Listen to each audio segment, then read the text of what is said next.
Knowing if your lumber is pressure treated is super important because it keeps your project safe and helps you pass inspections, so you don't end up with a big mess or extra costs later. Alright, so here's the lowdown on spotting pressure treated wood. First off, it usually has this greenish or brown tint, not your regular plain wood color.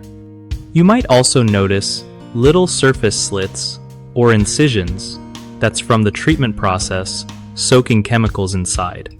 Check the ends of the boards for tags or stamps that say something like pressure treated or list treatment codes. Sometimes you can even catch a faint chemical smell if you get close. Another thing, it feels heavier than normal wood because of the preservatives soaked in there.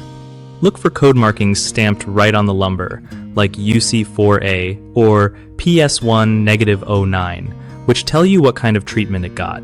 If you're still unsure, tap it and see if it sounds solid. Pressure-treated lumber is usually denser. Remember, using the right wood means your deck or fence won't rot or warp fast, which saves you tons of headaches. One of the biggest mistakes people make when dealing with pressure-treated lumber is confusing it with regular wood, which can lead to using untreated lumber outside and causing rot or termite damage. Always double-check color and markings to avoid this. Another common issue is not wearing gloves when handling pressure-treated wood, which exposes your skin to chemicals. Simple fix, just wear gloves and wash your hands after. Lastly, some folks forget to use corrosion-resistant fasteners because regular nails or screws can rust when used with pressure-treated wood. Just grab stainless steel or hot-dipped galvanized fasteners to keep everything solid and rust-free.